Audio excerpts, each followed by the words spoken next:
रे साहब हिको रंग दा कफन ते हिको जियां कबरां मर गए इंसान बराबर हुंदा फर्क अमीर गरीब दा जग ते सब कब्रिस्तान बराबर और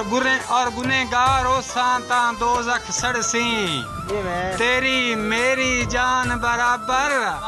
खड़े होसन रोजे माशर नू पक्खी वास्ते खान बराबर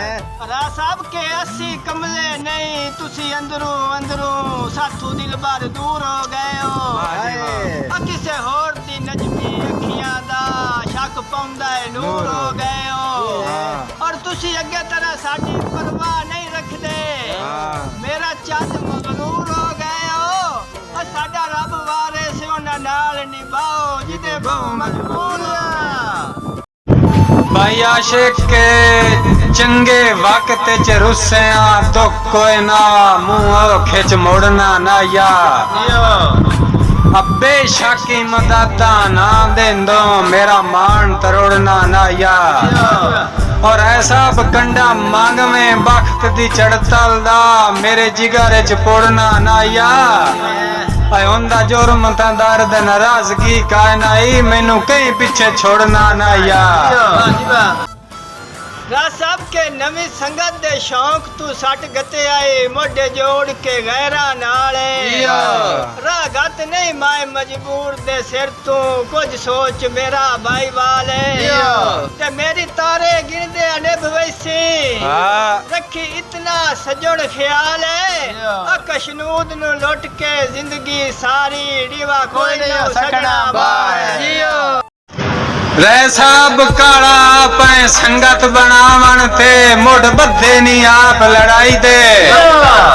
तेरी संगत आई गर्ज ते मतलब दी तेन शौकान तख्त ते शाही दे और कुंजी वदे आए सबर दी झोली विच असां दर्द तेरी रुसवाई दे संगे मुक्कण दा दुख नहीं नूर समंदर मान संगत पुणाई दे रा साहब के मुलाकात सजण तैनू याद होसी जदों मिले आए मौके संग दे मैं पिछले साल दे चाई वतना 5-7 टोटे तेरी वांग दे और तेरी लापरवाही दे नूर समंद जख्म हो गए रंग रंग दे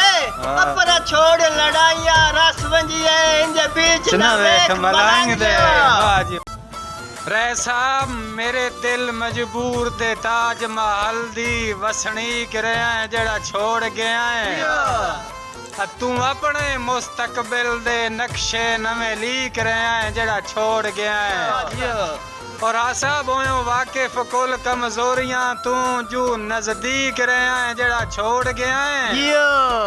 हुण वाकई लोड़ दे कुछ न से तू ठीक रहा है जड़ा छोड़ गया है।